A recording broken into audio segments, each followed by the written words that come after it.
Hello everyone, it's me again, GW Fan the Softcore Brony, welcoming you back to Let's Play Philly Fantasy VI version 2.0. I have finished my Prancing Plains / belt hunting and gotten the last two abilities that I want there, and for those of you who absolutely detest belt hunting, I have just 2 critical skills listed here on screen, as well as, well, the otherwise recommended abilities if you are more inclined to do a lot more belt hunting throughout the game and whatnot.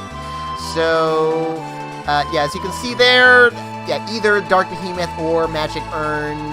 The difference is that Magic Urn absorbs all elements and also is immune to slow and stop, which I don't believe the Dark Behemoth blocks those 2 things.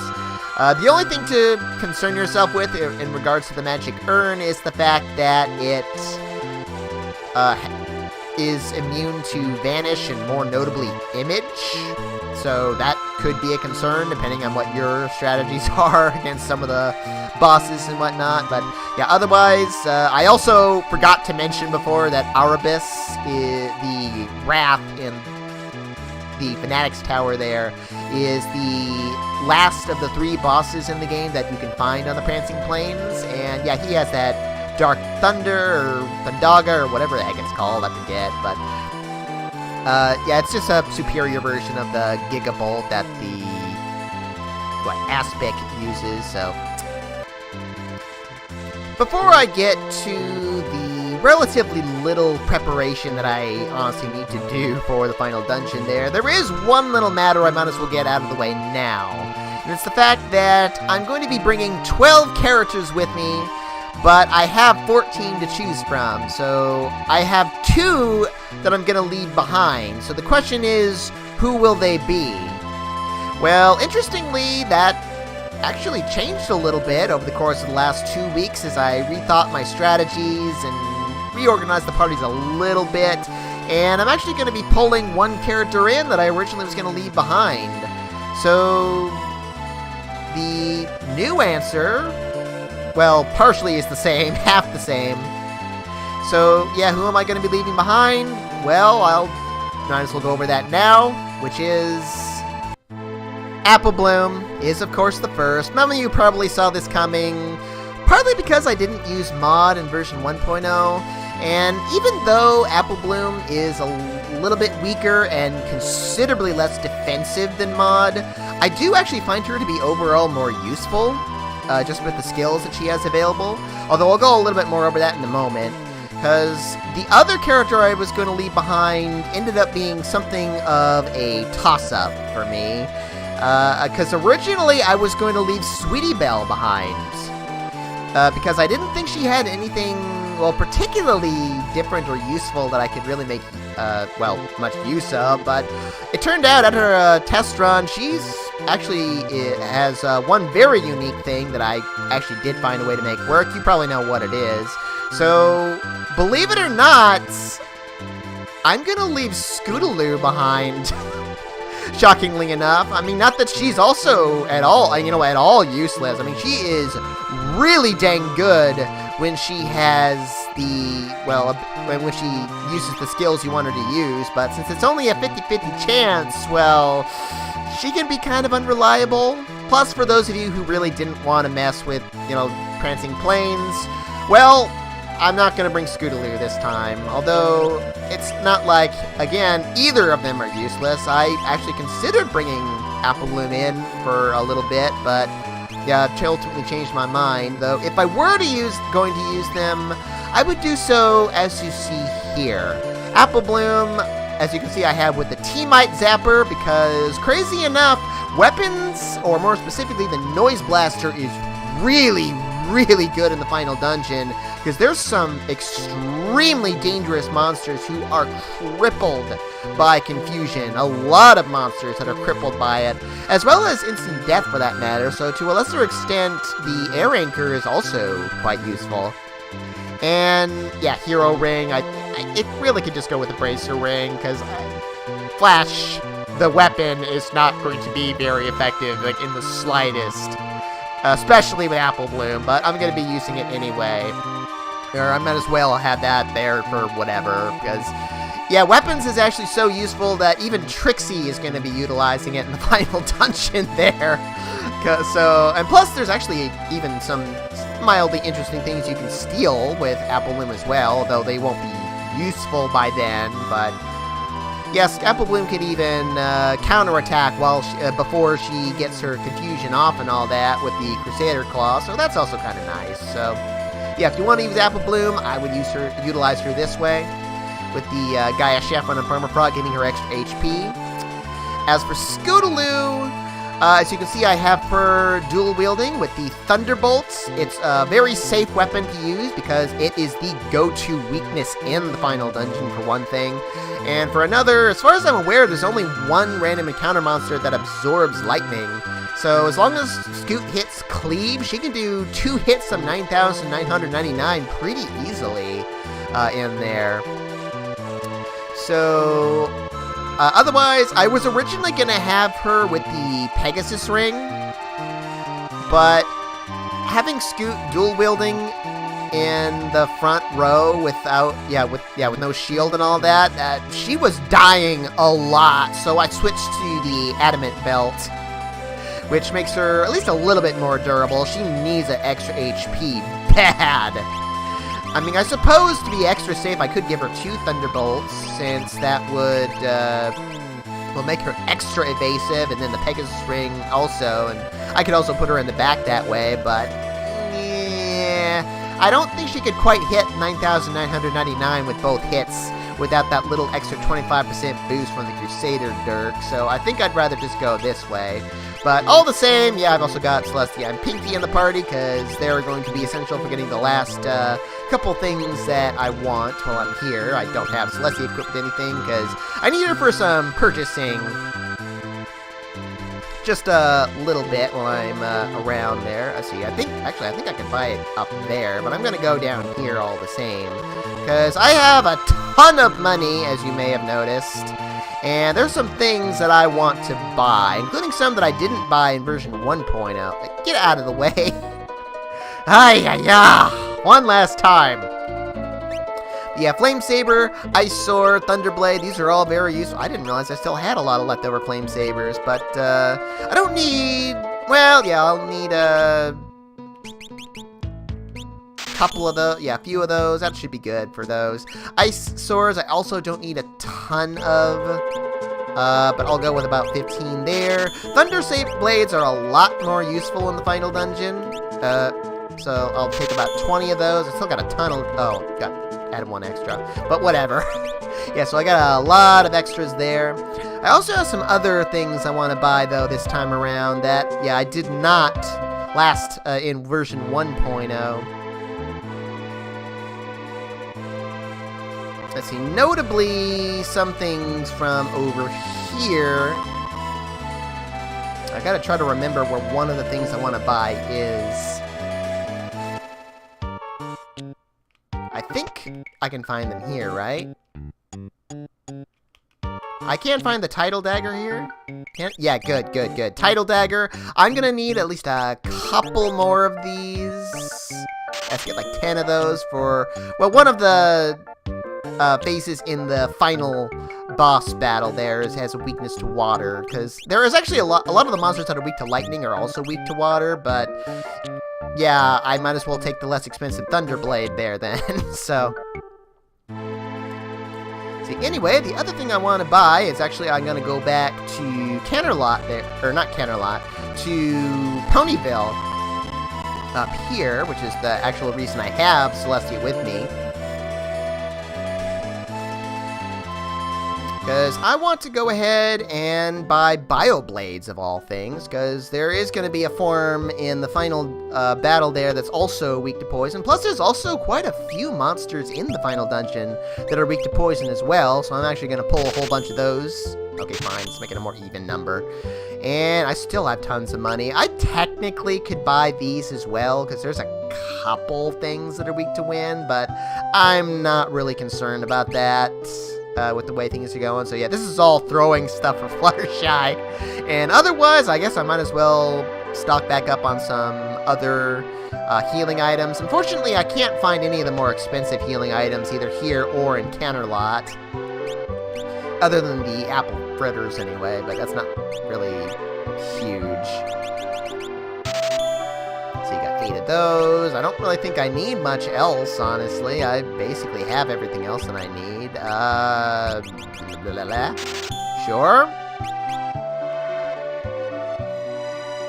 Though there is one other thing I want to do, which actually I should have done while I was in... Rainbow Falls, and that's reduce the last digit of my money. I really should buy more stuff. I didn't need to be that conservative, but just for anyone who doesn't have a ton of money on hand, this is what I'm going to be doing. I actually probably have more than most people could afford at this point, but I was really going crazy with my money there. Although, of course, you could also do cactars, but yeah, I'm going to do this real quick off-screen. And I want to get the last digit of my money to 0. Oh, no, pass it up. There it is. Yeah, I want to get the last digit of my... Find a place to land! Last digit of my money to 0, because that will affect the level question holy lore. As there is at least one, I think, one random encounter monster, and I believe at least one of the bosses uses it as well. I'm not going to have any real use for it with rarity, because it's a little too weak against any enemies that I actually care about. But yeah, I can just, spend one bit here, and I think I'm actually at the last digit's 8 right now. So yeah, I want to reduce it to 0 so that it'll never be effective. Because, interestingly, every enemy in the final dungeon gives you money that is a multiple of 10. So, whatever the last digit is, that is what it's going to be for the whole dungeon there. So, yeah, if you wanted to make use of Double Question Holy, which I actually did in Pony Fantasy, and I also would in the original vanilla game, then, yeah, I would actually make it 1, but I don't have a use for that, so I'm just going to protect myself from it, from the few things that do it. So, I said I was going to do it off screen, and I will do the rest of it off screen, as I then meet you for the reason that I have Pinky in my party right now. Who didn't see this coming? I kind of wish I was at a slightly higher level than this, because I only gained 1 level since the last time I tried, but I'm going to go ahead and bet the comic book and try for the Faustbane against the Maniac there. Well, yeah, I'll show it in a sec, because I'm almost certainly going to lose this. This is unfortunately the single... Oh yeah, bye Pinky. This is almost certainly the single best strategy I've found for using... for trying to get the Faust... Oh wow, I didn't... He's not confused or turned into Spike. I'm shocked. But, oh, no counterattack. But yeah, the Maniac, she's not affected by any status effects that I've been able to find, or including Stop, or Instant Death for that matter. And yeah, I just cannot find anything else that works as well as this, which, well, at least she'll only hit herself the 1 time, but yeah, this ain't gonna work too well, unfortunately. Yeah, now she's gonna get killed by Seizure, like right now. Bye, Pinky. Pinky? Aren't you affected by Seizure right now? Yeah, there you go. Yeah, I didn't think it was gonna happen, so... Anyway, actually, I should save, in that other one. Yeah, Pinky, as you can see, I have equipped. Yeah, Chaos Darts, Crystal Splint, Gaia Saffron, Farmer Frog. I guess I could give her the Scaled Splint to try to evade, Flare at least, or even, actually, that other ability. Actually... Magic Splint wouldn't be the worst thing in the world, because it's not like my physical evasion is going to help at all. So, yeah, sure, why not? I'll try to evade some of that, but it's not going to be looking very good there. So, yeah, let's get on the comic book and do that. And eventually, I should be able to do this. It only has like a 20% success rate or something stupid. But, yeah, that Mind Blast... Yeah, good! That actually was a good strategy in the end. But yeah, that and the fact that she can basically one-shot Pinky with Flare, that also sucks. And then once I get to Heartless Angel, it's basically over. Although I have seen her do Heartless Angel like upwards of 5 times in a row before, although I didn't have Pinky with me at the time. Yeah, if I can hit her like some 3 times just like that, then it's gonna be bad. Yeah, I'm gonna get killed by Sieger again. Then, she should go down, because I think she only has like 30,000, oh, yeah, 30,000 HP, so I'll meet you at the turn that actually succeeds, because it should work eventually.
Did I say 20%?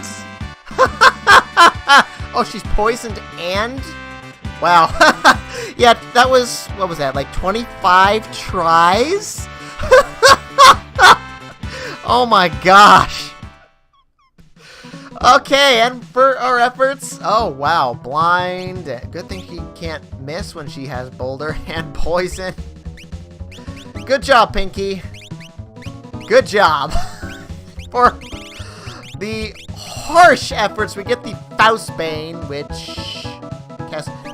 You know what? I wonder if... I want to try something, actually. I'm not sure if Twilight can equip this, but, yeah, this gives a 25% boost to both HP and MP. And that's, well, kind of all it really does there. So, yeah, 496. Okay, yeah, that's nice. So, oh, Pinky. Yeah, anyway, boy. Yeah, it's that +7 to all stats, except for evasion for some freaking reason. That I don't know what's up with the no evasion or magic block boost, but yeah, the Faustbane is kind of nice, at least for... well, for all three of the Alicorns, really. I mean, for Celestia, it's just specifically for boosting her HP in the use of Masquerade, although I think I'd still rather use the Adamant Belt in that case. And, oh, I still have it on you, don't I? And... decent for Luna, specifically for boosting her... Not the Alicorn Amulet. Well, I mean, technically, I guess I could use the Alicorn Amulet, but I want the Magic Crown. And you... Oh, you can use the Faustbane. Oh, that's nice. Yeah, that's not the worst possible thing for Twilight there. Yeah, it's good for Twilight and actually boosting her MP, so that wouldn't be the worst thing in the world. And then, yeah, it's good for Cadence just because she desperately needs an MP boost of any kind. So, yeah, I'm not actually going to use the Faustbane. I just wanted to try to get it, well, point it out whenever, if you did get it and all that, and to, you know, when you could and everything. So, anyway, I'm going to outfit the three parties I'm going to take, and, well, show them all up. Get out of the way, Pinky! Dang, okay, wait. I can go back here, right? Yeah, good, good. I'll get my parties ready. And, well, show them all off. Now, party number 1 is a little different than what I was originally planning, because these guys were originally party number 3, plus Scootaloo instead of Sweetie Belle. But I switched things around because these guys actually work really well fighting against the particular boss that they're going to be taking on. And overall, I have them equipped as you see here. I've got yeah, Fluttershy and her usual evasion, although there's actually a lot of stuff you can't evade, but the things you can, it's great to have Fluttershy around, especially for finishing off certain monsters that counterattack. or have one last thing they'll do before they die. Sweetie Belle ends up being extremely useful on this team with the fake mustache, which allows her to have the control ability, which in certain not boss fights, but certain random encounters allows her to completely neuter the whole fight because she can take control of the one monster that's there, letting us take our leisure or restore our MP or, what have you there. So, otherwise, I have Fluttershy equipped with Chief, although I could also have Twilight equipped with it. But I'm actually going to be trading Chief between this and party number 3, purely because multi-target instant death is actually really useful here. And one other thing to note, Trixie is at the ultra dangerous level 40. Which means that she's susceptible to both level 5 death and level 4 flare, which we will meet here, so I don't need to worry about that right away, but when we get to certain sections, I am going to want to give her a safety ring instead of the ribbon. The main reason I want her with the ribbon is because I have Trixie set up with magic, alicorn, and weapons, as she's going to be utilizing that multi-target confusion from the Noise Blaster there, and alicorn specifically for Lunar Aura to keep the party healthy while we're going through. So yeah, these guys, quite powerful. Normally I might actually have Twilight using the Alicorn Amulet, but because I'm using active rather than weight, that can be a liability, although interestingly, if Trixie mimics Twilight's X-Magic, she'll mimic both of the spells that she casts, so I can do quadruple Ultima just between these two, which is kind of insane. But yeah, I'm not going to be using the Alicorn Amulet for at least the random encounter monsters. So yeah, these guys, since physical attacks would wake up anything that's under control, Fluttershy has controlled physical attacks, unlike practically every other character that uses physical attacks, so Sweetie Belle works perfectly and actually makes this party a lot safer than you'd expect. So otherwise, party number 2 is Rarity's team, I guess you could say. I mean, she's the one leading it at least, but yeah, this is probably one of my more odd teams, especially since for once I have Rarity on party 2 instead of party number 1 or 3, because if you don't have, let's see, Arrow Shield yet, there's only one boss in the game that has it, and if you want to get it, or one other one that has it, and if you want to get it, you're going to have to put her on either party number 1 or party number 3. The reason I have her on party number 2 is because one of the bosses I'm going to be fighting has the very last lore that Rarity can learn. So yeah, I actually have her on party number 2 for once, although I think you can also have her on party number 1 to fight that same boss, if I'm not mistaken, I think. Depending on a direction you choose later on. Now, Pinky is actually, normally, once I actually start the dungeon, I'm going to remove the Adamant Belt, go back to that screen, and then put the, where'd it go? Adamant Belt back on, so that I can get her HP low as quickly as possible there. But, yeah, because otherwise she's going to be protected by Flash Sentry, who's got the guard armor to automatically protect her, and has his almost near certain evasion set up as well. He is set up, well, also because he can avoid most status effects, and also apparently you can evade level 5 death. I did not know that before. But, yeah, he's protected against most things that I might be concerned about, so I definitely want him to be using, what is it, the